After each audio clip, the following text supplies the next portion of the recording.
আমি কোথায় বয়ান করতেছি এটা প্রশাসন জানে না। ইচ্ছা করলে 10 মিনিটে গ্রেফতার করতে পারবে কি পারবে না? কিন্তু আলেমরা কথা বললে সময়ের ভিতরে অল্প টাইমে ধরা পড়ে। গাঞ্জাখোরেরা ধরা পড়ে না কেন? ভেজাল আছে। কি আছে?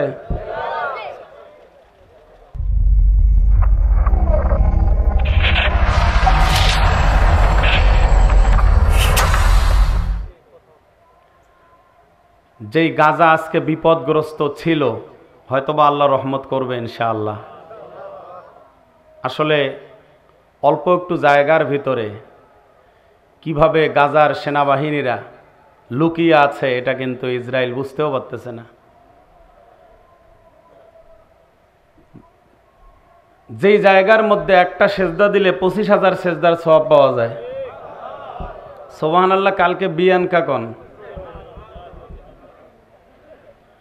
মসজিদে নববীতে সেজদা দিলে একই সেজদা কিন্তু 50,000-এর সওয়াবের, মানে 50,000 সেজদা দেওয়ার সওয়াব পাওয়া যায়। কাবার চত্বরের ভিতরে সেজদা দিলে 1 লাখের সওয়াব পাওয়া যায়। আলহামদুলিল্লাহ। সেই নবীর প্রতি দরুদ ও সালাম, যেই নবীর শাফাআত আমাদের প্রত্যেকের দরকার। রওজা পাকে সালাম পাঠানোর নিয়তে মহাব্বতে সবাই জোরে বলি সাল্লাল্লাহু আলাইহি ওয়াসাল্লাম। এমনিতে লোক কম, আমার কিন্তু ওয়াজ একটাও মনে নেই। লোক কম দেখলে আমার ওয়াজ মনে থাকে না। কালকে লালমনিরহাটে এর চাইতে 10 গুণ লোক ছিল, আপনারা ভিডিও দেখতে পারেন। আজ কিছুদিন আগে আসছিলাম আপনাদের সুইহারিতে, কত 50,000 লোক হবে। মানে কোনো জায়গায় কোনো তিল পরিমাণ জায়গা ছিল না। আপনাদের এদিকে তো লোকজন ইসলাম প্রিয়, তারা ইসলামকে ভালোবাসে। এখন বুঝি একটু ঘুতেঘুতি বেশি চলে, তাই না? জোরে আমিন আর বেশি আমিন, হাত তোলা না তোলা, কি গণ? গাঞ্জা নিয়ে কোনো ফতোয়া নাই, কিন্তু জিকির নিয়ে ফতোয়া আছে। কি বলেন, ঠিক না ভাইরা আমার? এগুলো আমাদের চলে বেশি। যাই হোক, আপনারা একজনে আওয়াজ দিবেন 2 জনের। কয়জনের? যদি আমার বয়ান শুনতে চান, মানে আমার একটু আওয়াজ না হলে আমার বয়ান বের হয় না। যদি লোক বাড়ে তাহলে আস্তে আস্তে আপনারা সাউন্ড কমায়েন, কোনো সমস্যা নেই, কিন্তু আপাতত একটু সাউন্ড দিতে হবে। পারবেন তো ইনশাআল্লাহ? আমার বয়ান শোনার নিয়ম হলো 2টা। কয়টা? একটা হলো আয়াত শেষ হলে বলতে হবে আল্লাহু আকবার, এটাকে বলা যাবে। আর দ্বিতীয় নম্বর হলো যখন আমি আঙ্গুল উঠাবো তখন ঠিক বলতে হবে, এবং সেটা 3 আলিফের মতো টানতে হবে। কি বোঝা যায়? কথা বোঝা যায়? হ্যাঁ, দেখি কি বুঝলেন। আলহামদুলিল্লাহ। পিছনের ভাইয়েরা হাসতেছে, কিন্তু ঠিকটা বলতে পারে নাই। ভাইয়েরা আমার, বর্তমান বাংলাদেশের পরিস্থিতি ভালো না খারাপ? যদি আপনার এমপি হওয়ার স্বপ্ন থাকে তাহলে হয় নায়ক হন, না হয় নায়িকা হন, না হয় খেলোয়াড় হন, যদি স্বপ্ন থাকে। আর আপনারা মনে রাখবেন, বাংলাদেশের ভিতরে সমস্যা আমাদের।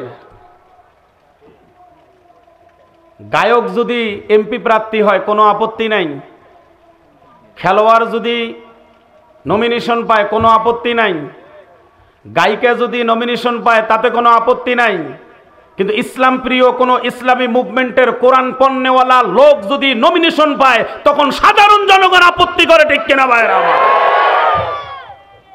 জাতির কপাল এমনিতেই পড়ে নেই। মনে রাখবেন, আমরা অনেক রিস্ক নিয়ে কথা বলি। বর্তমান কথা বলাও কষ্টকর। আমার বাসা রংপুরে, বয়ান করতেছি দিনাজপুরে। প্রশাসন কি জানে আমি কোথায় আছি? জানে না। আচ্ছা, এটা কোন এলাকায় আসলাম? ওটা তো বুঝছি আমি, কথার উত্তর দেয় না। আমি কোথায় বয়ান করতেছি এটা প্রশাসন জানে না। ইচ্ছা করলে 10 মিনিটে গ্রেফতার করতে পারবে কি পারবে না? কিন্তু আলেমরা কথা বললে সময়ের ভিতরে অল্প টাইমে ধরা পড়ে। গাঞ্জাখোরেরা ধরা পড়ে না কেন? ভেজাল আছে। কি আছে? যেখানেই হক কথা বলবেন সেখানেই আপনার কবর। বাংলাদেশের যেই প্রান্তে হক কথা বলবেন সেখানেই কবর। ওহে রাজ্য ওহে রাজা সেলাই করো আমার ঠোঁট, বালু চাপা দিয়ে মগজ আমায় বানাও পক্ষে ওঠ। ওহে রাজ্য ওহে রাজা সেলাই করো আমার ঠোঁট, বালু চাপা দিয়ে মগজ আমায় বানাও পক্ষে ওঠ। কেমনে করি বদ্ধ দু চোখ, কেমনে করি রুদ্ধ কান, কেমনে করি বদ্ধ দু চোখ, কেমনে করি রুদ্ধ কান। অবাক হয়ে তাকিয়ে দেখি সারা দেশটাই গোরস্থান, অবাক হয়ে তাকিয়ে দেখি 1.5 লাখ কিলো গোরস্থান। আমার নিরাপদ শবদে কেমনে নরে রাজার ভিত, ঘর হতে আজ পা বাড়ালেই চোখে ভাসে বিশ্বজিৎ। আমার নিরাপদ শবদে কেমনে নরে রাজার ভিত, ঘর হতে আজ পা বাড়ালেই চোখে ভাসে বিশ্বজিৎ। ন্যায্য কথায় ত্যায্য করো জানো কোথায় মানলে হার, ন্যায্য কথায় ত্যায্য করো জানো কোথায় মানলে হার। হারিয়ে দিয়ে বাংলাদেশকে ওপার গেল একাবরার, কোথায় গিয়ে বাঁচবো বলো, কোথায় পাবে রক্ষা প্রাণ। অবাক হয়ে তাকিয়ে দেখি সারা দেশটাই গোরস্থান। ওহে রাজ্য ওহে রাজা আমরা প্রজা ক্ষুদ্র কীট, পাওনা দাবি চাইতে গেলেই ঝাঁঝরা কেন আমার পিঠ। ওহে রাজ্য ওহে রাজা আমরা প্রজা ক্ষুদ্র কীট, পাওনা দাবি চাইতে গেলেই ঝাঁঝরা কেন আমার পিঠ। রক্তে যদি দেশটা ভাসে একটু হলেই ভিন্ন মত, রক্তে যদি দেশটা ভাসে একটু হলেই ভিন্ন মত। কিসের দায়ে দাঁড়িয়ে তবে রাজ্য ভরা আদালতে, স্তব্ধ আমার কলম খাতা যায় না বলা পদ্ম গানে, স্তব্ধ আমার কলম খাতা যায় না লেখা পদ্ম গান। অবাক হয়ে তাকিয়ে দেখি সারা দেশটাই গোরস্থান। নারায়ে তাকবীর। এখানে কি গজব নাজিল হয়েছে? কেন এটা কি বন্ধ করা যায় না? জি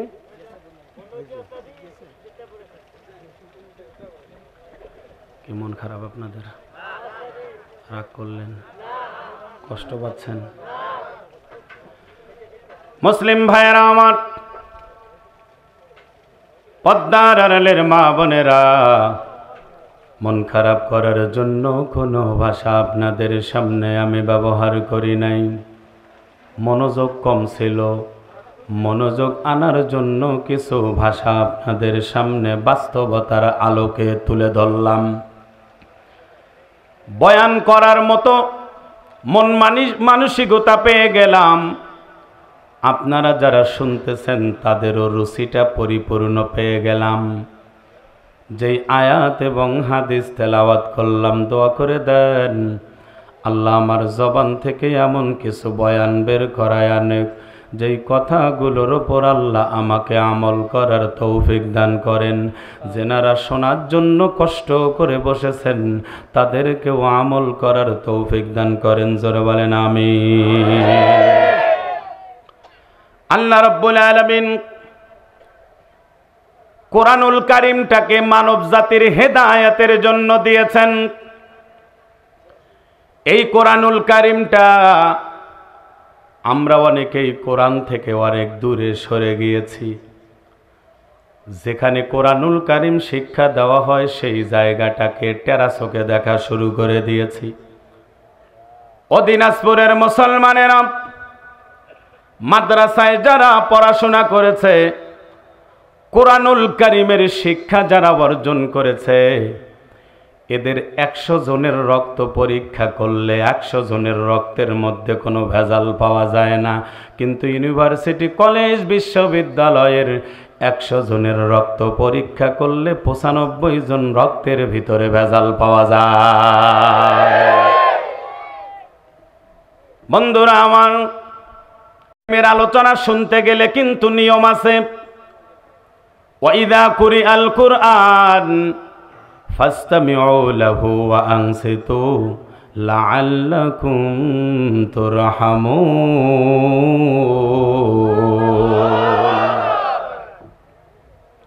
হে নবী, আপনি আপনার উম্মতদেরকে বলে দেন, তাদের সামনে যখন কোরআনুল কারীম থেকে আলোচনা করা হবে, তেলাওয়াত করা হবে, তাফসীর করা হবে, এরা যাতে কোনো দিকে না তাকায়, যিনি নসিহত করতেছেন তার দিকে যেন সুন্দর নজরে তাকায়া থাকে, মনোযোগটা যাতে অন্য দিকে না দেয়।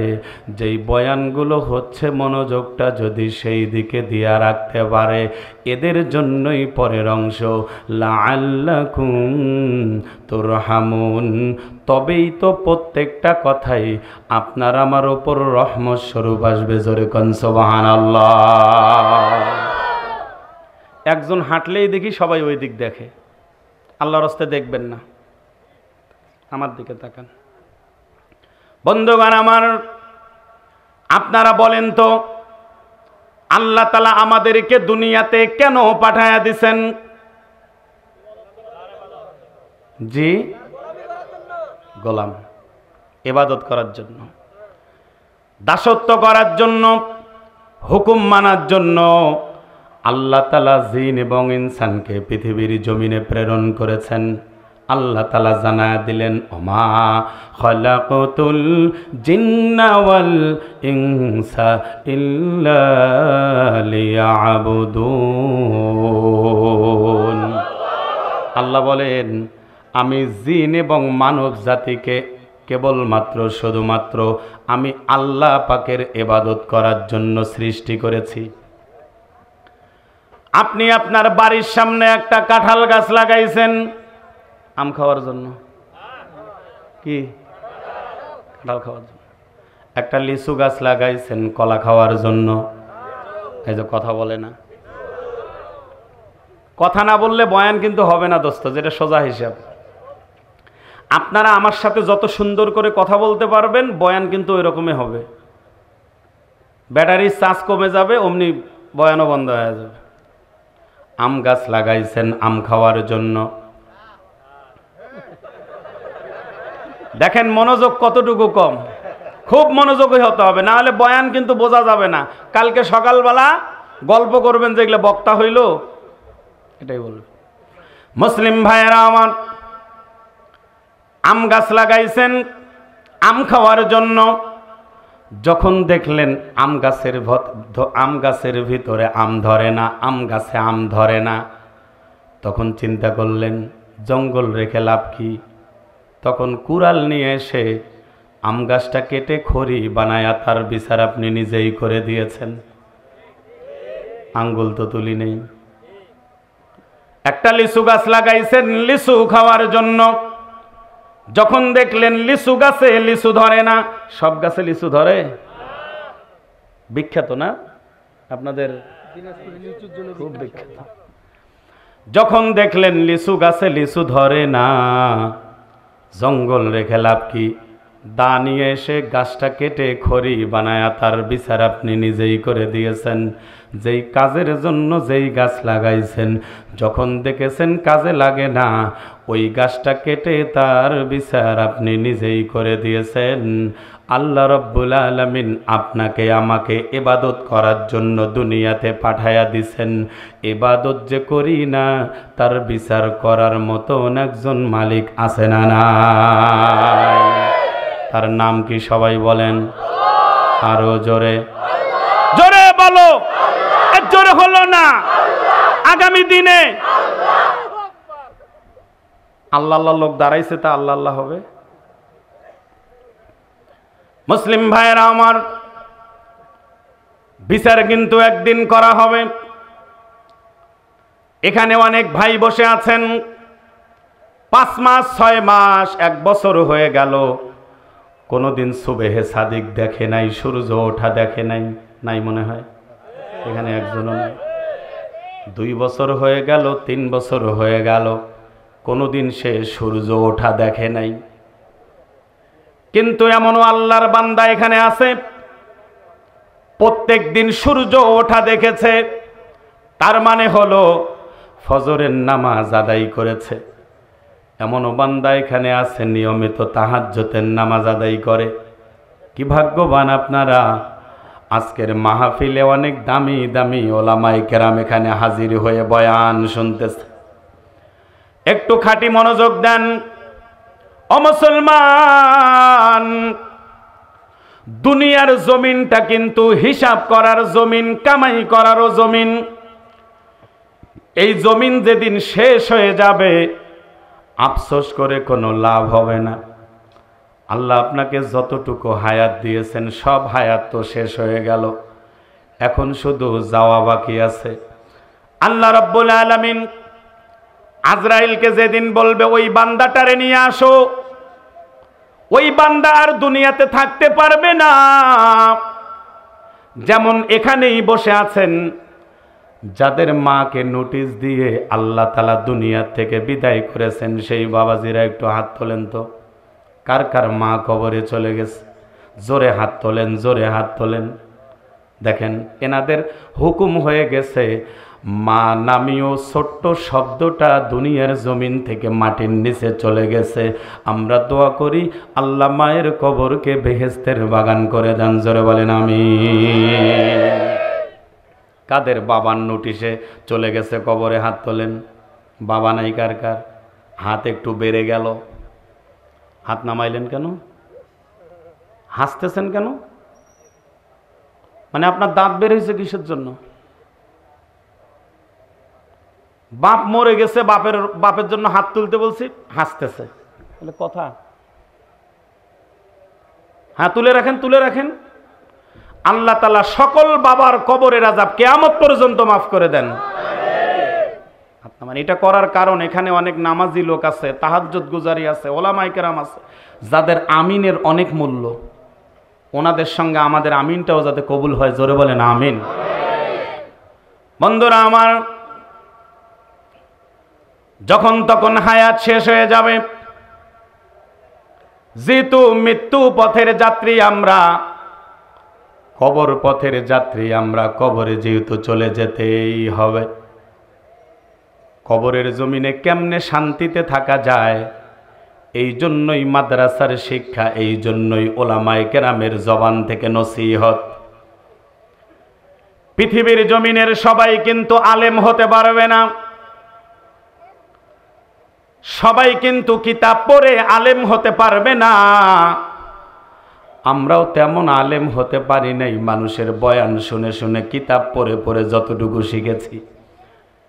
সবাই কিন্তু আলেম হওয়ার কোনো সুযোগ নাই। তবে পয়গম্বর সুযোগ করে দিয়েছেন, কোন আলিমান আও মুতাআল্লিমান আও মুস্তামিআন আও মুহিব্বান। পয়গম্বর সহজ করে দিয়েছেন, ওয়ালা তাকুন খামিসা। চারটার কথা বলে পঞ্চম নম্বরে যাইতে নিষেধ করেছেন। যদি আলেম হতে পারো ভালো কথা, যদি হতে না পারো তাহলে আলমের ছাত্র হবা। আর যদি তাও হতে না পারো, আও মুস্তামিআন, আলেমরা যেই কথাগুলো বলবে সেটা শুনে শুনে আমল করলেই তুমি নাজাত পেয়ে যাবা। এই যে আপনারা বয়ান শুনতেছেন মসজিদের ভিতর,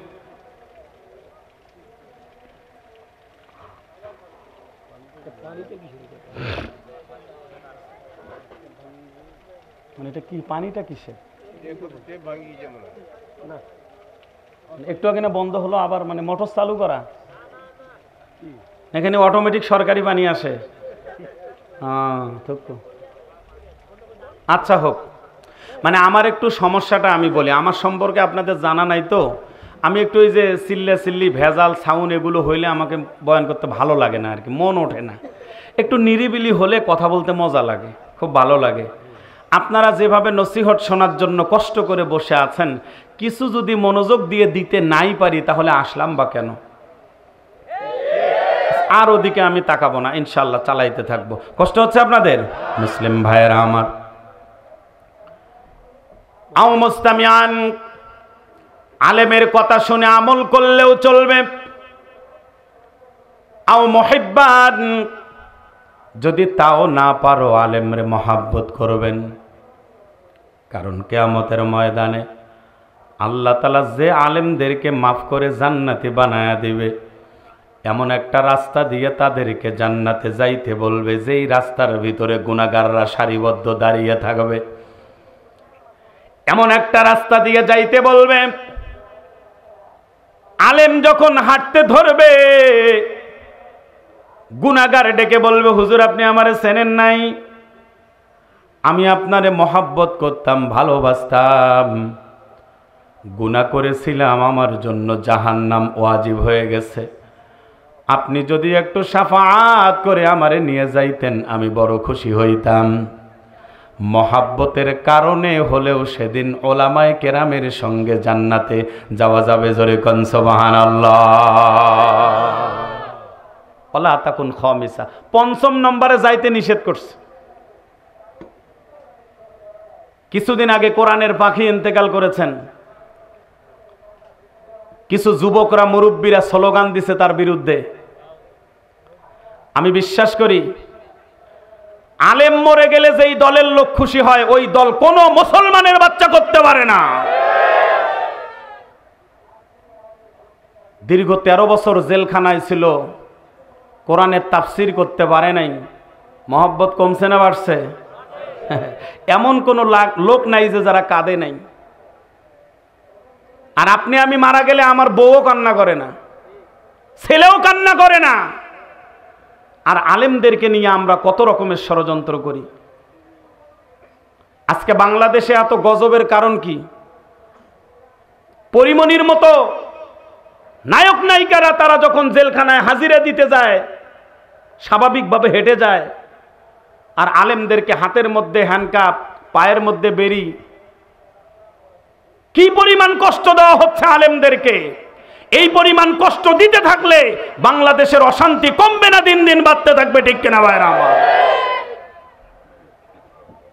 আলেম তো তৈরি করা হয় ভার্সিটিতে মোটামুটি। এখন শিক্ষা সিলেবাস যারা পড়ছেন, আজকে দেখলাম ব্যাংক কিভাবে ঝাপবে শিক্ষকদেরকে ওটা শিখাইতেছে। সুবহানাল্লাহ বলেন। পেশা কিভাবে হাঁটে ওটা শিক্ষা দিচ্ছে। আর মেয়েরা কখন কোন বয়সে কিভাবে কি করবে সেটা কি শিক্ষা দেওয়ার দরকার আছে ভাই? বল, এগুলো কি বইয়ের মাধ্যমে শিক্ষা দেওয়ার দরকার আছে? এতদিন তো শুনি নেই যে এটা এটা করতে হবে, এগুলো বইয়ের মধ্যে লিখতে হবে। আগে দেখতাম স্কুলের বইয়ের মধ্যে মোটামুটি আরবি ছিল যখন আমরা ক্লাস 4-এ 96-97-তে পড়েছিলাম। এখন দেখা যায় পুরা বই মিলে আবু বকর রাদিয়াল্লাহু তাআলা আনহুর জীবনী উঠায়া দিছে, ওমর ফারুক রাদিয়াল্লাহু তাআলা আনহুর জীবনী উঠায়া দিছে, ওসমান গনি রাদিয়াল্লাহু তাআলা আনহুর জীবনী উঠায়া দিয়া ব্যক্তিদের জীবনী ঢুকায়া দিছে। এবং মানুষের মাথার মধ্যে ঢুকানো হচ্ছে মানুষ আদম থেকে তৈরি না, মানুষ নাকি বানর থেকে তৈরি। পিছনের ভাইরা নাউজুবিল্লাহ কোন নাই, আলহামদুলিল্লাহ কোন। ভাই আমার, সর্বোপরি কথা হলো আপনার ছেলেকে যদি বাঁচাইতে চান, মাদ্রাসা শিক্ষা ছাড়া অন্য কোনো শিক্ষার দিকে আর চক্ষু তুলে তাকানোর কোনো সুযোগ আমাদের সামনে খোলা নাই। বুঝলে বোঝেন, না বুঝলে বোঝেন। ভাইয়েরা আমার, আমি যেই বিষয়ে কথা বলতেছিলাম সেই দিকে আগায়া যাইতেছি। যেহেতু মাদ্রাসার মাহফিল, বাচ্চাদের মাথায় পাগড়ি দেওয়া হলো, যেই গাছ আপনারা লাগাইছেন, যতটুকু পানি ঢালছেন, পরিচর্যা করছেন, ততগুলো ফল ধরেছে। আমি বিশ্বাস করি আপনাদের যেরকম মন মানসিকতা দেখলাম, যত সুন্দর আপনাদের ব্যবহার দেখলাম, যদি আর একটু সুন্দর করে পরিচর্যা করেন, পানি ঢালেন, আজকে যে কয়টা ফল ধরলো আগামী দিনে এর চাইতেও ডবল ফল ধরবে ইনশাআল্লাহ। একটু পানি ঢালিয়েন। ভাইয়েরা আমার, দুনিয়ার জমিনটা কিন্তু থাকার জমিন নয়, এটা কিন্তু সবাই জানে। জানার পরেও কেন সুদ খায়, জানার পরেও কেন নামাজ বাদ দেয়, জানার পরেও কেন বাবা মার খেদমত করে না?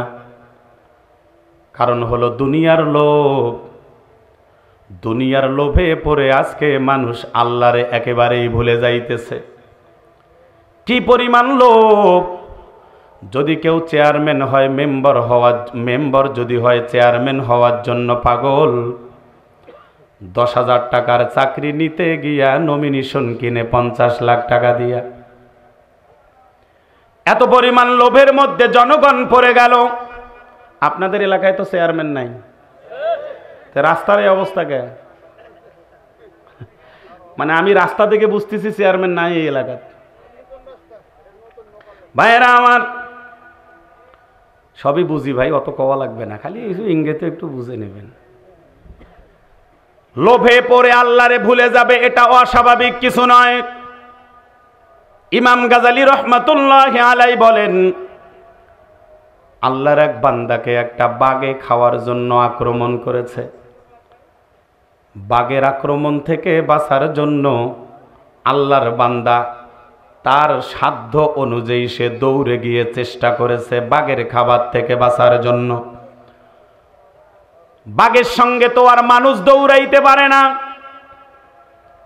একটা বাঘ যদি এক লাফে যদি 10 হাত চলে যায়, একটা হরিণ কিন্তু 12 হাত চলে যায়।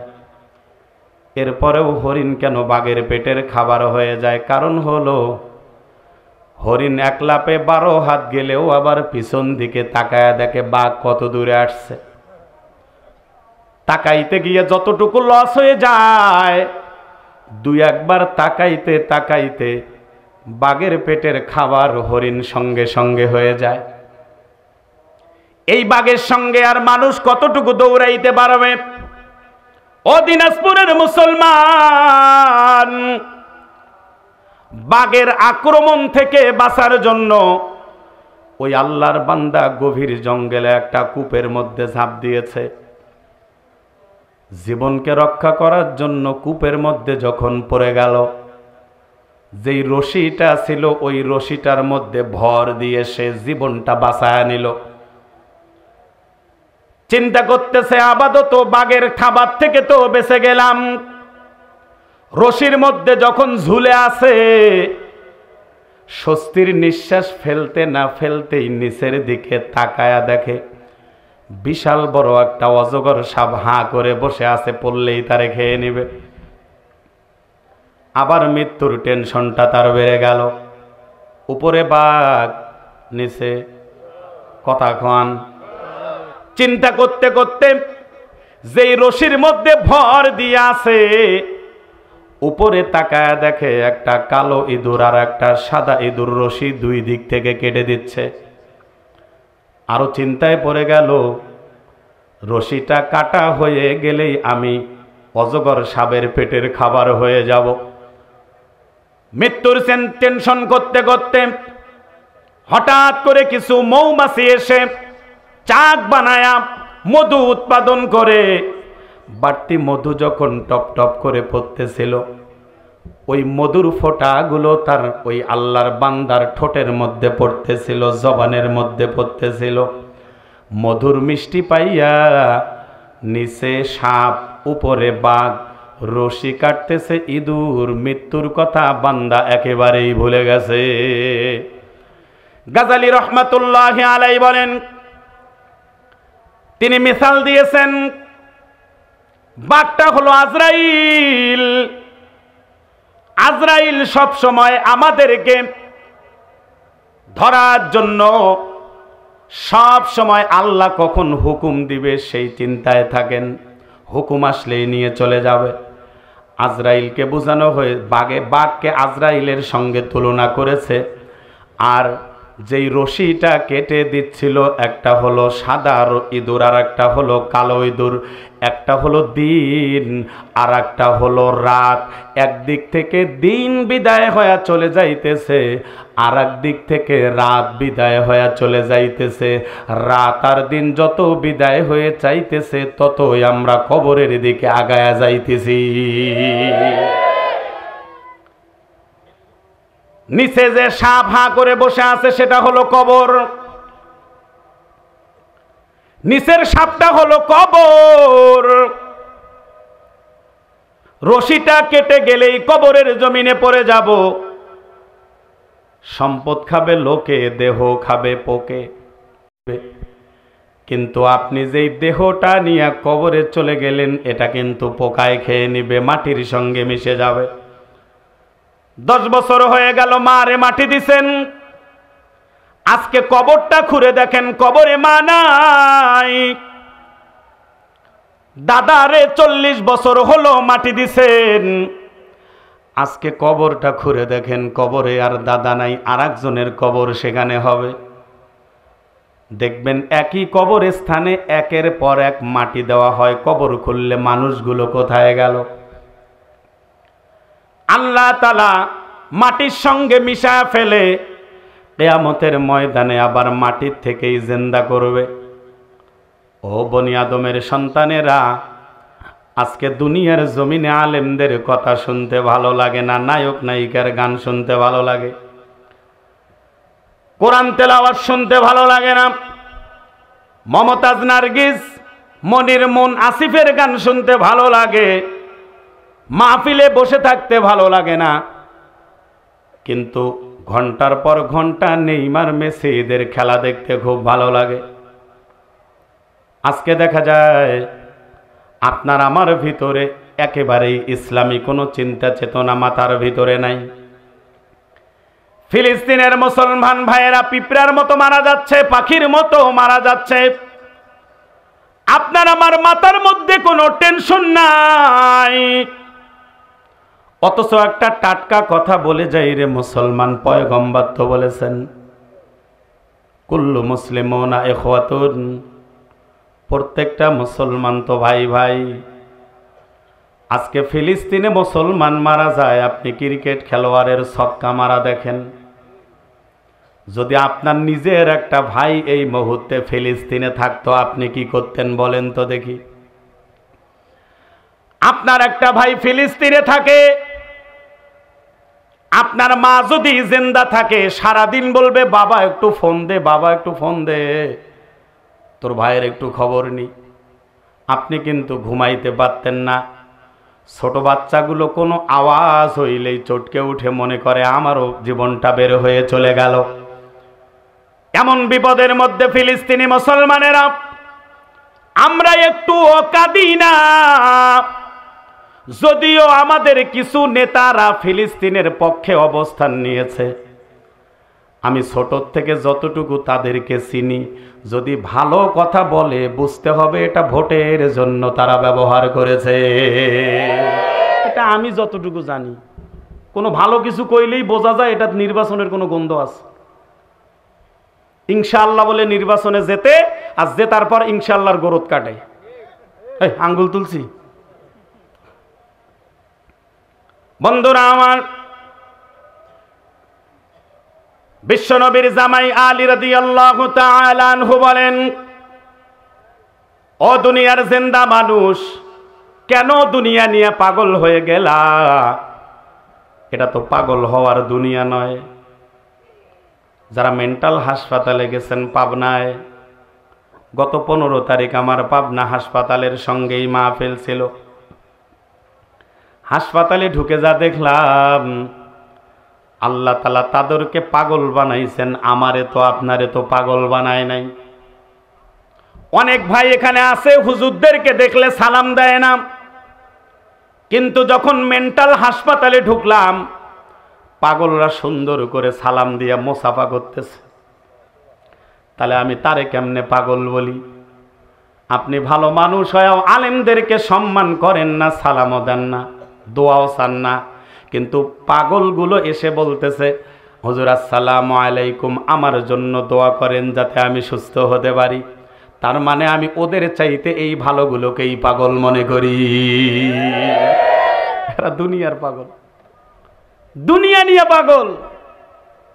অথচ বিশ্বনবীর জামাই বলেন, ইরতাহালাতিদ দুনিয়া মুদবিরাতাও ওয়ারতাহালাতিল আখিরা মুকবিলাতাও ওয়ালিকুল্লি ওয়াহিদাতিন মিনহুমা বানুনুন ফাকুনু মিন আবনাইল আখিরা ওয়ালা তাকুনু মিন আবনাইদ দুনিয়া। একটু জোরে বলেন আল্লাহু আকবার। এই যে একটু চার্জ হলো, একটু বয়ান শোনেন। বিশ্বনবীর জামাই বলেন, দুনিয়া অগ্রসর হইতেছে গমনে, আখিরাত অগ্রসর হইতেছে আগমনে। একটা দিন যদি বিদায় হয়ে চলে যায়, একটা দিন আপনি কবরের দিকে আগায়া গেলেন, একটা রাত যদি বিদায় হয়ে চলে যায়, একটা রাত্র আপনি কবরের দিকে আগায়া গেলেন। দুনিয়া হলো কামাই করারও জায়গা, হিসাব করারও জায়গা, কিন্তু পরকালের জমিন হিসাব করার জমিন। পরকালের জমিনে কামাই করার কোনো সুযোগ আপনার আমার সামনে খোলা নাই। কামাইয়ের কোনো দরজা বর্তমান নাই। একটা হাদিসের মধ্যে আসছে 3টা আমল জারি থাকে, সদকায়ে জারিয়া, নেককার সন্তান, আর একটা কি, জি, আমলে সলেহ, মানে উপকারী বিদ্যা। এখন আমরা দেখেন আল্লাহ তাআলা 2টা 4টা 5টা করে সন্তান দিছে, একটা সন্তানকেও আমরা মাদ্রাসা শিক্ষায় শিক্ষিত করতে পারি নাই। সবচেয়ে দামি সদকায়ে জারিয়া যেটা, এই বিষয়ে আমরা সবাই উদাসীন, বরং ভাব দেখাই, আমার ছেলে ডাক্তার, আমার ছেলে ইঞ্জিনিয়ার, আমার মেয়ে পাইলট। ভাব দেখছেন কি পরিমাণ ভাব দেখায়, অথচ লজ্জাও করে না, মেয়েটা পর্দা করে না, ছেলেটা নামাজ পড়ে না। কি কথা বলেন না কেন? মুসলিম ভাই, লজ্জা থাকা দরকার। আমার জন্মদাতা ছেলে নামাজ পড়ে না, লজ্জা থাকা দরকার। আমার মেয়েটা পর্দা করে না, লজ্জা থাকা দরকার। লজ্জা করি না, বরং ছেলে যে ইঞ্জিনিয়ারিং পাশ করে এই যে একটু উসানামা করে লাখ লাখ টাকা কামাই করা যায়, ওই টাকা নিয়ে বাপ খালি মোস খালি ফরকায় আর চা খায় আর কয় মোস ছেলে কিন্তু ইঞ্জিনিয়ার, মোস ছেলে ইঞ্জিনিয়ার, আর মুই কি হনুরে মোর ভাতা চকিদার। আছে নাকি এরকম ভাব দেখানো লোক? মুসলিম ভাইয়েরা আমার, কষ্ট হচ্ছে আপনাদের? আমি কি আর একটু বলবো, শুনবেন আপনারা? মাশাআল্লাহ। আপনারা বলেন তো, বর্তমান যারা দুর্নীতিবাজ এরা কি শিক্ষিত না মূর্খ? 2টা গ্রুপ আপনারা হয়েছেন। সবাই বলেন শিক্ষিত না মূর্খ? মূর্খ খুব কম আছে। যেই নেতারই ব্যাংক ব্যালেন্স চেক করে ওই নেতারই দুর্নীতি ধরা পড়ে। যদি চেক না করে তাহলে বেঁচে যায়, ভালো মানুষ, কিন্তু চেক করলেই সমস্যা। এটার কারণ হলো তাদের ভিতরে দ্বীনের ভয় নাই। আজকে দেখেন বাংলাদেশে বেগুন কি উৎপাদন কম হয়? কথা বলেন। আলু উৎপাদন কম হয়, যেগুলো নিত্য প্রয়োজনীয় জিনিস এগুলো কি বাংলাদেশের চাইতে অন্য কোনো দেশে উৎপাদন হয়? এত দাম বাড়ে কেন? সম্পূর্ণ সিন্ডিকেট, সম্পূর্ণ সিন্ডিকেট।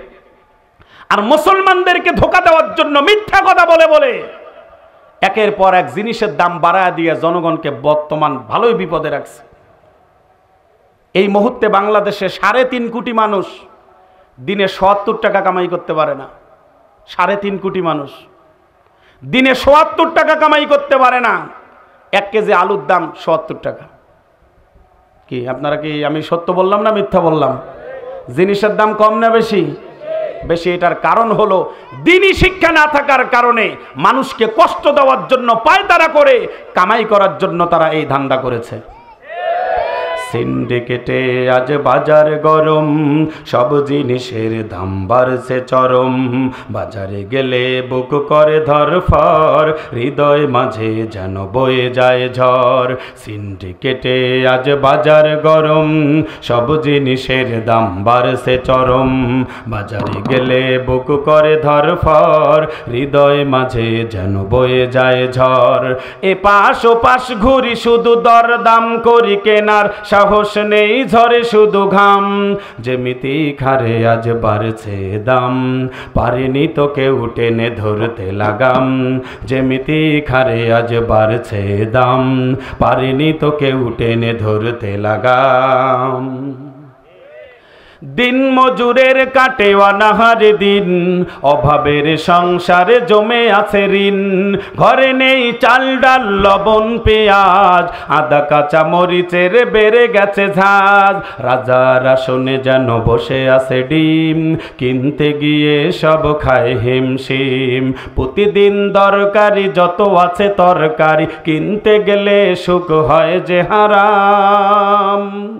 যেমিতি খারে আজ বাড়ছে দাম, পারিনি তো কেউ টেনে ধরতে লাগাম। গোস্ত মাছের কথা বলবো কি আজ, কিনতে লাগে এখন ৫০০,০০০। কিভাবে পার হবে আগামীর ধাপ, জীবন জুড়ে এখন হতাশার ছাপ। আধারে ডেকে আছে গোটা চারিদিক, দৃঢ়ভাবে বেঁচে থাকা নয় স্বাভাবিক। লাখো কোটি জনতা ডুবে আছে হতাশা, চিরতরে হারিয়েছে আয়েশ আরাম। যেমিতি খারে আজ বাড়ছে দাম, পারেনি তো কেউ টেনে ধরতে লাগাম। নারায়ে তাকবীর।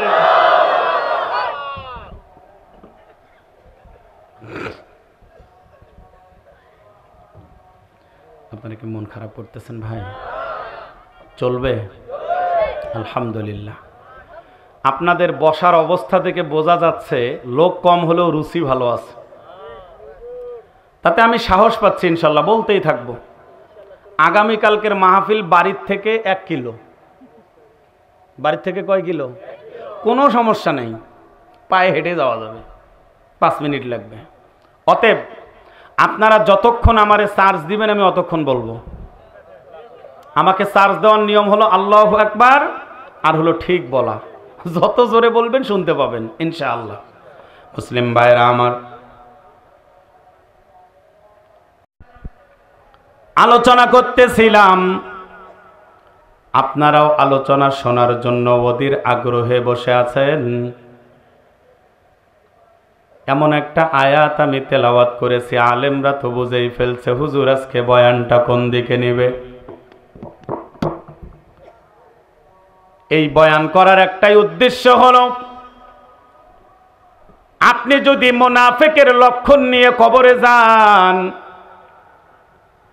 তাহলে আপনার কবরের মধ্যে গজব হবে, অশান্তিতে থাকবেন।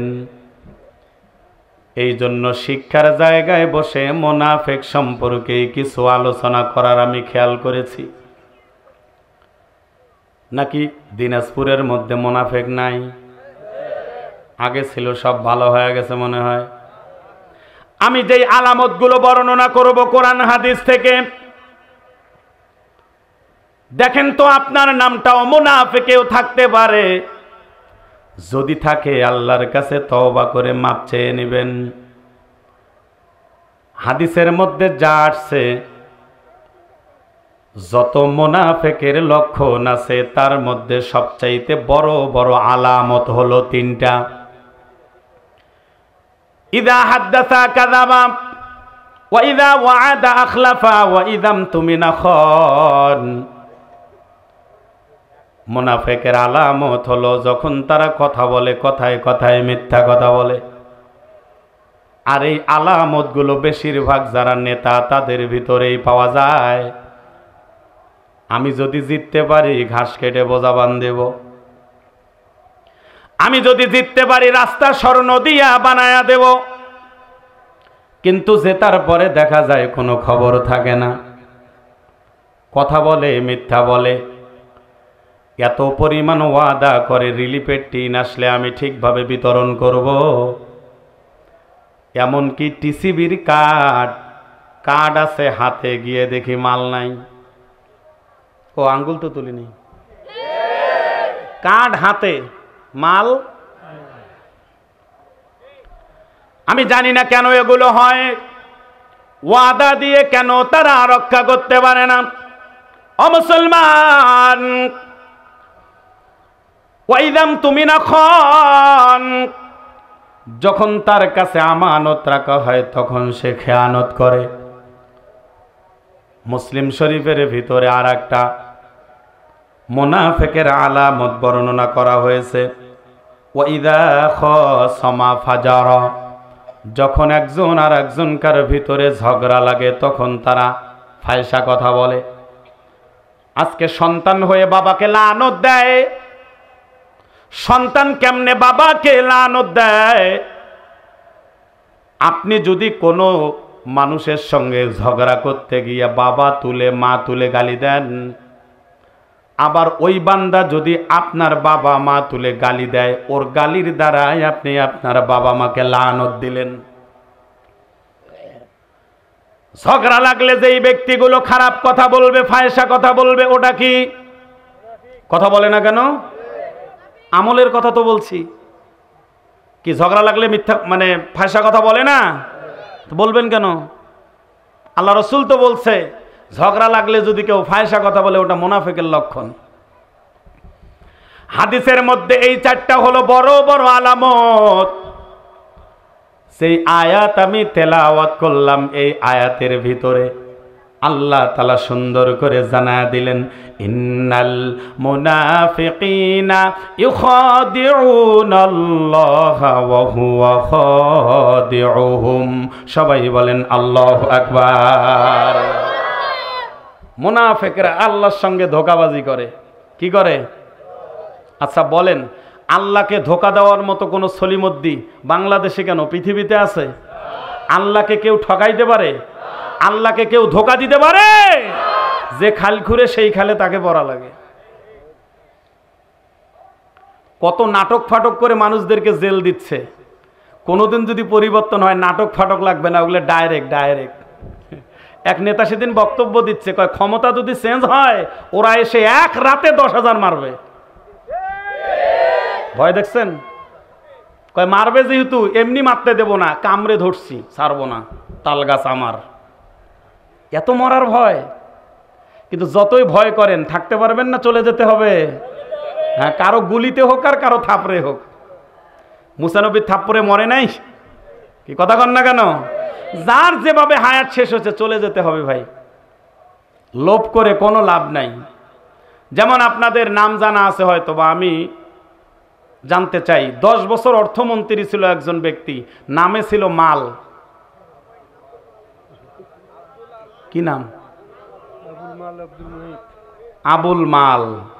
মাশাআল্লাহ, নামটা কি ছিল? মাল। একদিন একটা দুর্নীতি ধরা পড়ছে শেয়ার মার্কেটে।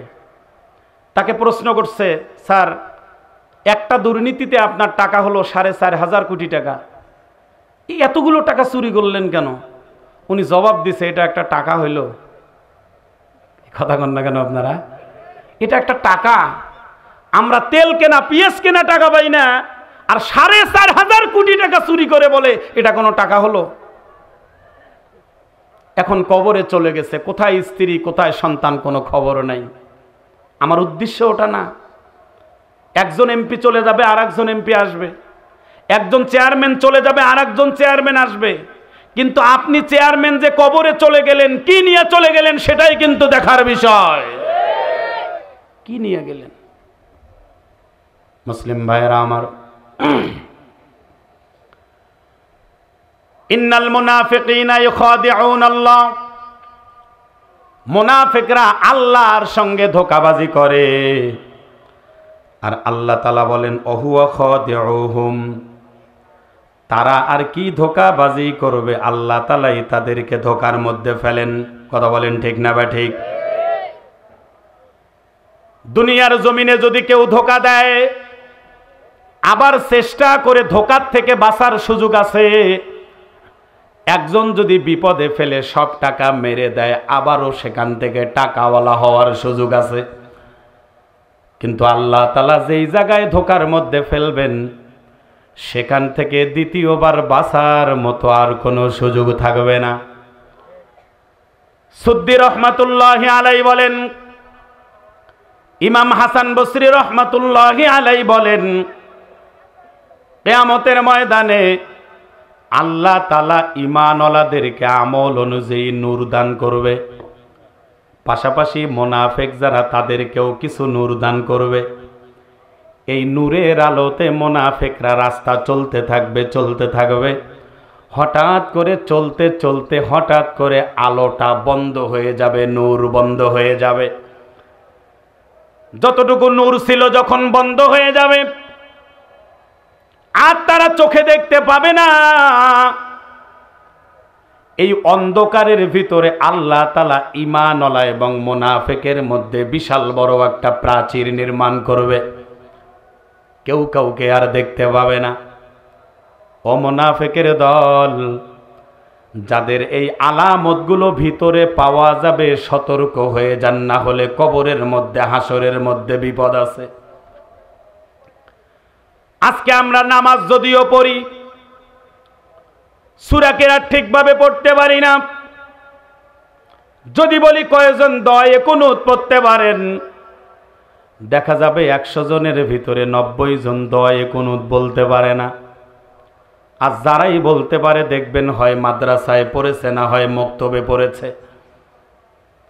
যে কোনো রাস্তা দিয়ে হাঁটলে দেখা যায় 100টা বাড়ির ভিতরে 90টা বাড়িতে বিড়িওয়ালা, তাসওয়ালা, জুয়া খেলা, বেনামাজি পাওয়া যায়।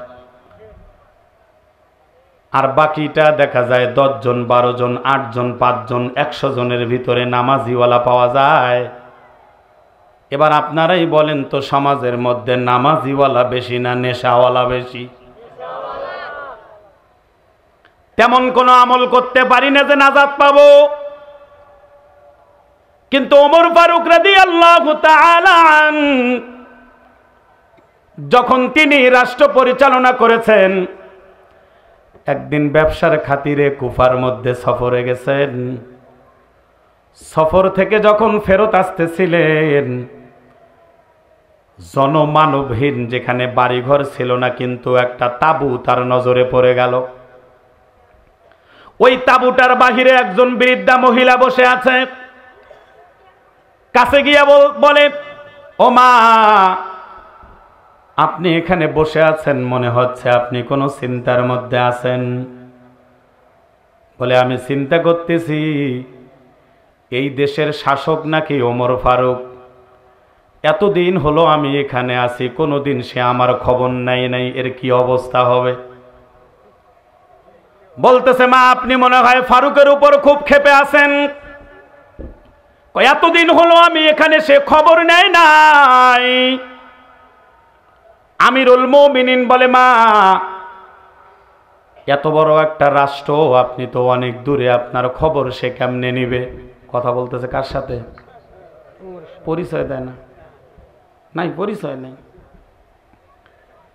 বলতেছে, মা, এত দূর, এত বড় রাষ্ট্র, বাংলাদেশের মতো 200 রাষ্ট্রের আমিরুল মুমিনিন, কি ছোট্ট একটা না?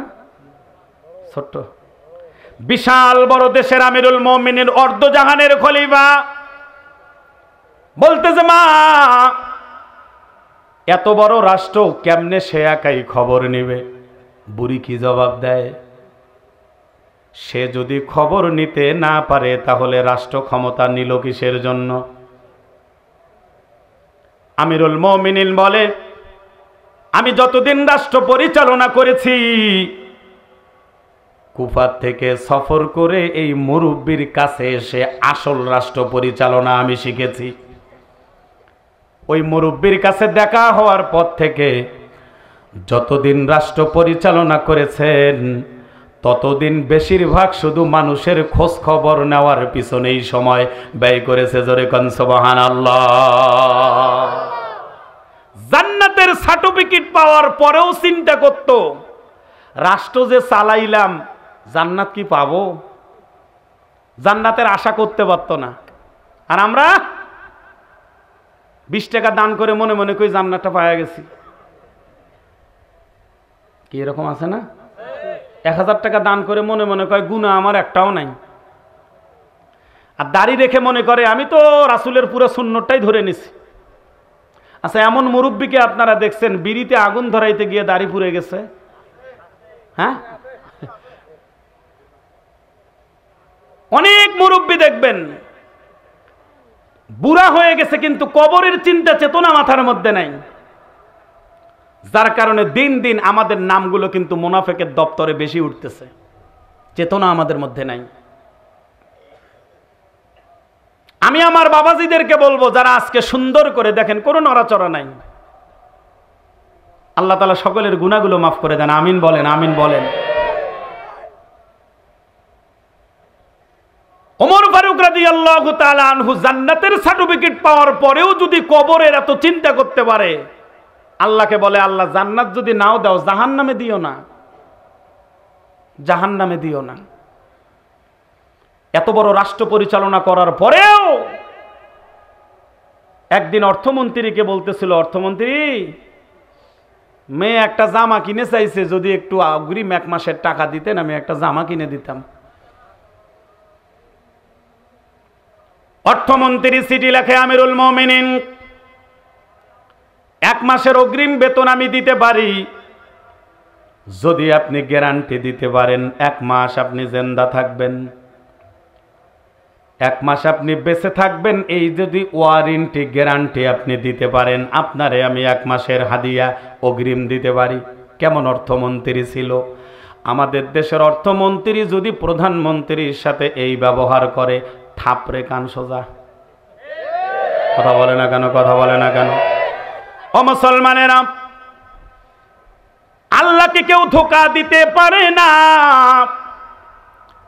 ধোঁকা যারা দিতে চাবে তারাই ধোঁকার মধ্যে পড়ে যাবে। ও ইমানদার মুসলমান, আমিরুল মুমিনিনের ভিতরে এত যদি কবরের ভয় থাকতে পারে, আপনার আমার ভিতরে তার চাইতেও কবরের ভয় কম থাকা দরকার না বেশি থাকা দরকার? ওয়াইদা কামু ইলা সলাতি কামু কুসালা। আল্লাহ রাব্বুল আলামিন বলেন, এই আয়াতের মধ্যে আরেকটা মুনাফিকের আলামত হলো, তারা নামাজের মধ্যে অলসভাবে দাঁড়ায়, অলসভাবে দাঁড়ায়। যদি কোনো নেতার সামনে পরে দেখবেন কত সুন্দর করে দাঁড়ায়, নেতা যাতে বেজার না হয়। কিন্তু দেখবেন নামাজের মধ্যে এমন ভাবে দাঁড়ায়, মালিকরে কিছুই মনে করে না। দেখবেন সুন্দর জামাটা বাড়িতে ডলে রাখছে, আত্মীয়র বাড়িতে যাবে, জুমার নামাজ পড়তে আসছে, ছেঁড়া জামা পরে ভালোটা রেখে আসছে বাড়িতে। এরকম লোক এদিক নাই, লালমনিরহাটে আছে। আমি আপনাদেরকে গল্পটা শুনাইতেছি। ভালো কাপড়টা ডলে রাখছে, শুকেছে, দাওয়াতের বাড়িতে যাবে, নোংরা কাপড় পরে সব শেষে মসজিদের মধ্যে আসে। যারা নামাজের মধ্যে অলসভাবে দাঁড়ায়, এরা কি ঈমানদার না মুনাফিক? কে বলতেছে? আল্লাহ তাআলা নিজেই বলতেছেন। আবার দেখবেন সুন্দর কাপড়টা পরে দাওয়াত খাইতে গেছে, আজান যখন হয়ে গেল, ভাই একটু চলেন নামাজে যাই, চলেন নামাজে যাই, কয় হুজুর কাপড়টা ঠিক নেই। মানে কাপড়টা নাপাক, ওই বুঝাইতেছে। তাহলে এত দামি একটা কাপড়, আপনাকে যখন আমি বললাম যে নামাজে চলেন, তখন আপনি বলে ফেললেন কাপড় নষ্ট। ভাইয়েরা আমার, দুনিয়াটা আমরা হেলায় পরে কাটিয়ে দিচ্ছি। ইউরাউনান নাস ওয়া লা ইয়াযকুরুনাল্লাহা ইল্লা কলিলা ওয়া ইযা কামু ইলাস সালাতি কামু কুসালা। ইউরাউনান নাস, এরা মানুষ দেখানোর জন্য যারা নামাজ আদায় করে, কাকে দেখানোর জন্য? মানুষ দেখানোর জন্য নামাজ পড়ে এমন লোক আছে না নাই? যদি দেখে বেশি লোক, সেজদা এক ধরনের, যদি দেখে কম লোক, সেজদা আর এক ধরনের। যদি লোক দেখে জামাতের সহিত নামাজ পড়ে, যদি লোক না থাকে মন চাইলে ঘরে পড়ে, না চাইলে নাই। যদি লোকজন বেশি দেখে, সেজদা থেকে উঠতেই চায় না। আর যখন দেখে লোক নাই, খালি কাউয়ের মতো ঠোকরায়। কি আছে না নেই? আছে না নেই বলেন? এর সেজদা দেওয়া দেখলে বোঝা যায় যে এটা মুনাফিক, টাটকা মুনাফিক সেজদা দিতেছে। অথচ মানুষ দেখানোর জন্য নামাজ না পড়াই ভালো। আপনার ইবাদতগুলো যদি মানুষ দেখানোর জন্য হয়, এই যে আমি যে বয়ান করতেছি, যদি আপনাদেরকে খুশি করার জন্য হয়, আমার এই বয়ান আমারই উপরে অর্পিত হবে। সূরা মাউনের তাফসীর পড়ে দেখবেন, মানুষকে দেখানোর জন্য যত আমল কিয়ামতে সব একখানে করে আমলকারীর মুখে নিক্ষেপ করা হবে। ঐতিহ্যবাহী দিনাজপুরের মুসলমানেরা, ইবাদত কবুল হওয়ার শর্ত হলো দুইটা। কয়টা? একটা হলো ইখলাস, আর একটা হলো ইত্তেবা। ইখলাস মানে একমাত্র নামাজটা হতে হবে কার জন্য? টুপিটা মাথায় দিয়েছেন কার জন্য? বয়ানে আসছেন কার জন্য? দুনিয়াবি কোনো দলের একটা সম্মেলন হলে এতক্ষণ কয়টা চেয়ার ভাঙতো তার কোনো হিসাব থাকতো না। কয়জন ঢেলাঢেলি করতো, কয়জন গালাগালি করতো, কোনো ঠিক থাকতো না। কিন্তু দেখেন কোরআনের আকর্ষণে আপনারা কত সুন্দর করে বসে আছেন কষ্ট হওয়ার পরেও। আসলে ইবাদত কবুল হওয়া একমাত্র শর্তই হলো ইখলাস। এমন একটা সূরা আল্লাহ তাআলা কোরআনুল কারিমে দান করছেন, সূরার নাম হলো ইখলাস। সূরাটা একটু সবাই বলেন শুনি।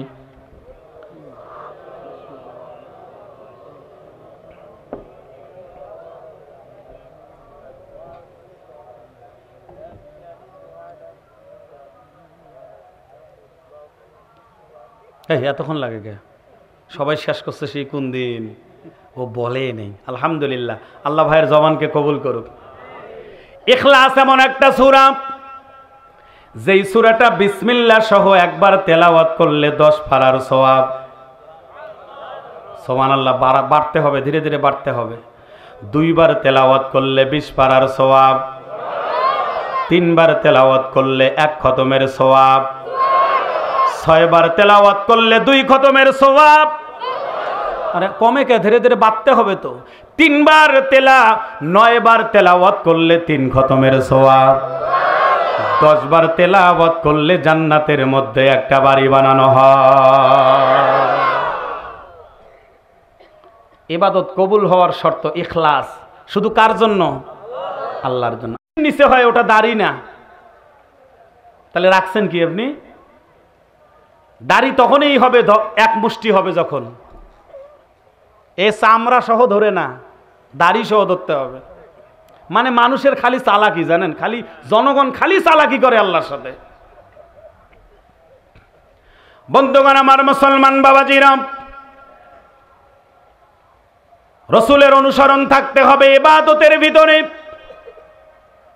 যারা নামাজি ওয়ালা মানুষ নিম্ন 32 বার সূরা ফাতিহা নামাজের মধ্যে তেলাওয়াত করে। কয়বার?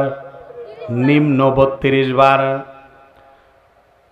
ফরজ নামাজ হলো 17 রাকাত। আপনি খেয়াল করে দেখেন তো, ফজরের নামাজ হলো 2 রাকাত। 365 দিয়ে গুণন দেন, কত হয়? 730।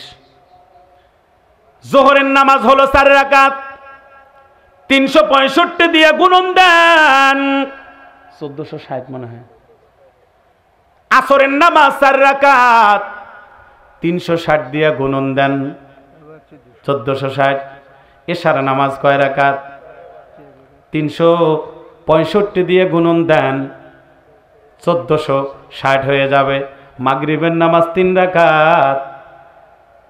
365 দিয়ে গুণন দেন, 1095টা হবে। মোট করে দেখেন প্রায় 6002 রাকাত বা 200 রাকাত, একটু কম বেশি হতে পারে।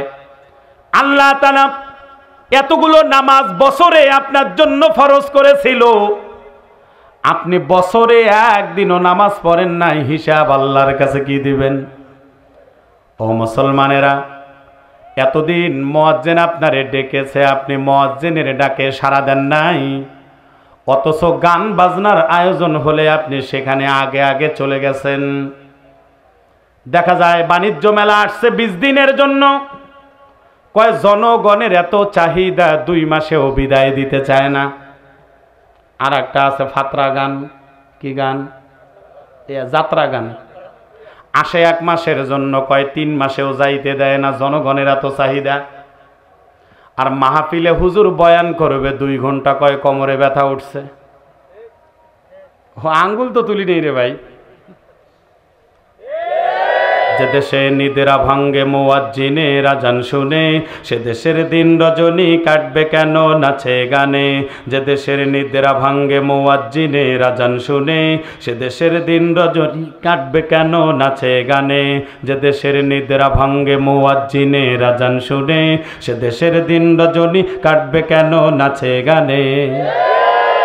যে দেশে শত শত আউলিয়াদের পদার্পণে, ইমানের নূর এসেছে লক্ষ কোটি হৃদয় কোণে। যে দেশে শত শত আউলিয়াদের পদার্পণে, ইমানের নূর এসেছে লক্ষ কোটি হৃদয় কোণে। সে দেশের জমিন কেন লজ্জিত হয় মায়ের খুনে। সে দেশের জমিন কেন লজ্জিত হয় মায়ের খুনে। বিধাতার আইন কেন মানছে না কেউ সরল মনে। যে দেশের নিদ্রা ভাঙ্গে মুয়াজ্জিন আজান শুনে, সে দেশের দিন রজনী কাটবে কেন নাচে গানে। যে দেশে বোরকা হিজাব প্রচলিত জনপদে, সে দেশের নারী কেন পড়বে ইফতিজিং এর ফাঁদে। আসলে নগ্নতাই চাইছে ওরা মনে প্রাণে। আসলে নগ্নতাই চাইছে ওরা মনে প্রাণে। তাই তো মেতে ওঠে নিত্য নতুন স্লোগানে। যে দেশের নিদ্রা ভাঙ্গে মুয়াজ্জিনের আজান শুনে, সে দেশের দিন রজনী কাটবে কেন নাচে গানে। এবারের আওয়াজটা কিন্তু জোরে লাগবে। যে দেশের গঞ্জে গ্রামে শহর নগরে বন্দরে, কালেমার প্রতিধ্বনি ভেসে আসে মধুর সুরে। যে দেশের গঞ্জে গ্রামে শহর নগরে বন্দরে, কালেমার প্রতিধ্বনি ভেসে আসে মধুর সুরে। সে দেশে খোদার বিধান নাই কেন আজ সংবিধানে। সে দেশে খোদার বিধান নাই কেন আজ সংবিধানে। প্রশ্নটা রেখে গেলাম আপনাদের এই মাহফিলে। প্রশ্নটা রেখে গেলাম আপনাদের এই মাহফিলে। যে দেশের নিদ্রা ভাঙ্গে মুয়াজ্জিনের আজান শুনে, সে দেশের দিন রজনী কাটবে কেন নাচে গানে। নারায়ে তাকবীর।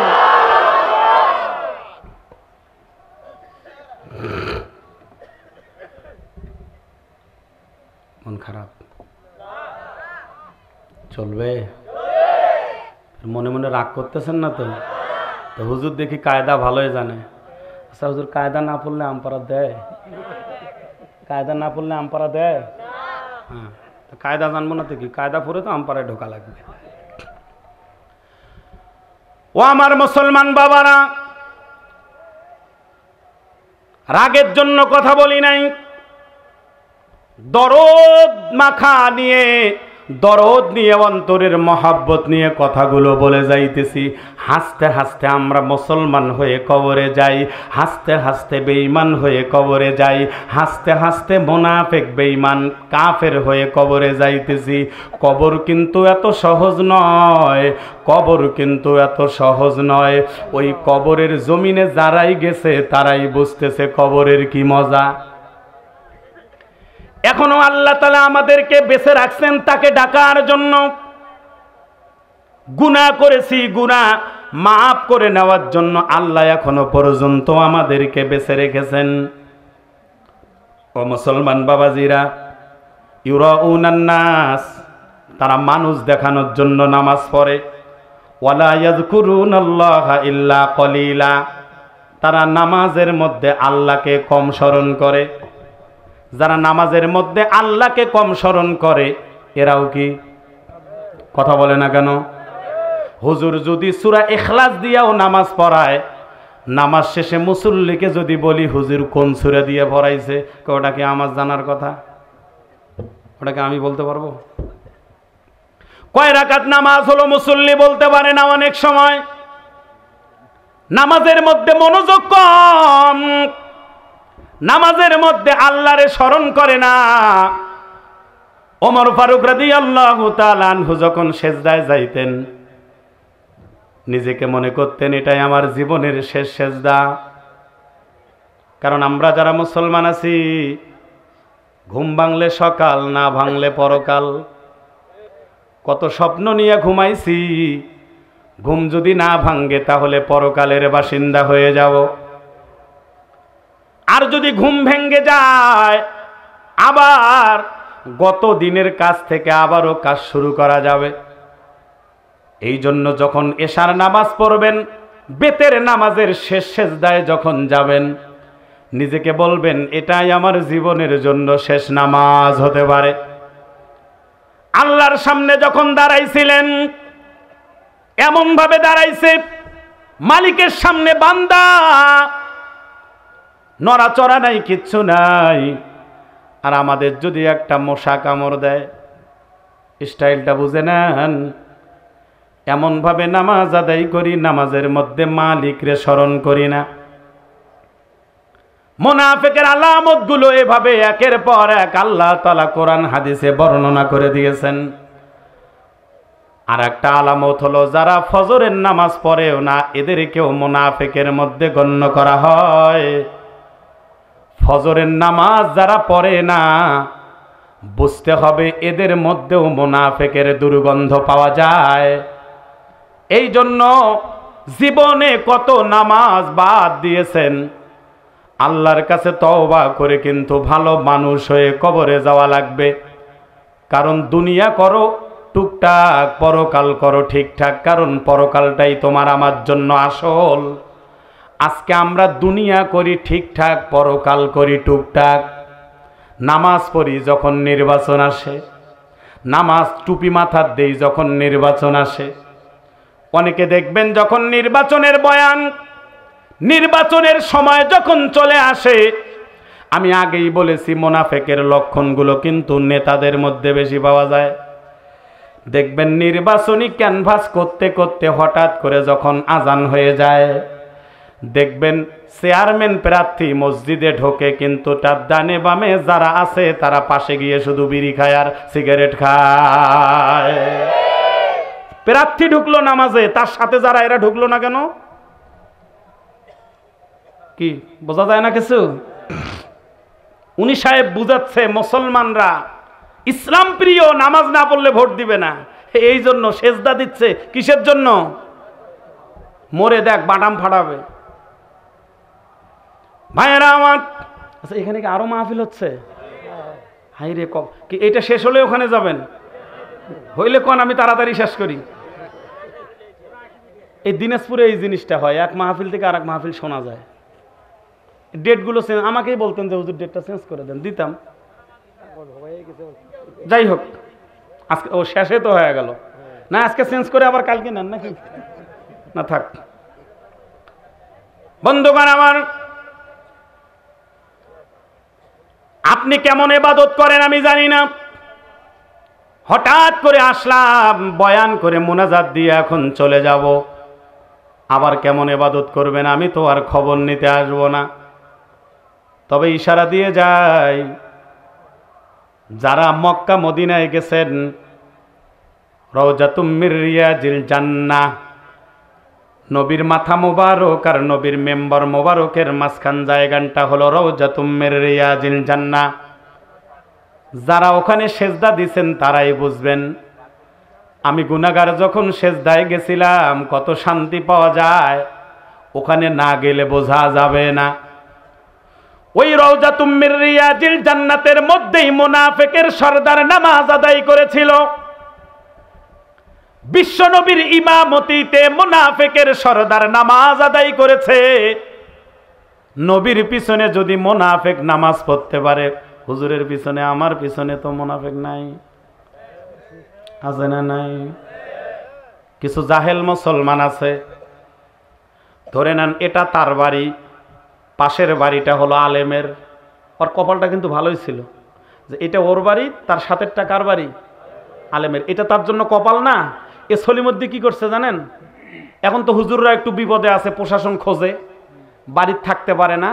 হঠাৎ করে একদিন হুজুর বাড়িতে আসছে, এ সলিমদ্দি নেতাদেরকে ফোন দিয়ে কয় আজকে কিন্তু হুজুর ঘরতেই আছে, আসেন নিয়ে যান। কত বড় দুর্ভাগা, কত বড় কপাল পোড়া। আলেমদেরকে ধরে দিতে সাহায্য করে, সহযোগিতা করে। তোমার উচিত ছিল গাঞ্জাখোরকে ধরে দিয়ে সহযোগিতা করা। যাই হোক, আমি সেদিকে যাব না, সময় শেষের দিকে তো, তাই সংক্ষেপ করি। মুনাফিকের নামাজ ইমামতি করতেছিলেন আল্লাহ তাআলার পয়গম্বর, পিছনে ছিল উবাই ইবনে সলুল মুনাফিকের সরদার। তার সন্তান ছিল আব্দুল্লাহ, মুসলমানদের পক্ষে ঝান্ডাবাহী একজন মুজাহিদ। মুনাফিকের যখন আয়াত নাজিল হলো, পয়গম্বরের কাছে গিয়ে তার সন্তান বলতেছে, আল্লাহ পয়গম্বর, বাবারে যদি হত্যা করতে হয়, জবাই করতে হয়, অনুমতিটা আপনি আমারই দিয়েন। অন্য কেউ যদি মুনাফিকরে মারে, আমার বাবারে যদি মারে, ওকে দেখলেই মনে হবে আমার বাবার হত্যাকারী, আমারে খারাপ লাগবে। ইসলামের জন্য কত তারা শক্ত ছিল, নিবেদিত প্রাণ ছিল। আল্লাহর নবী কি হত্যা করার জন্য অনুমতি দিছিল? কথা কয় না দিছে? দেয় নাই।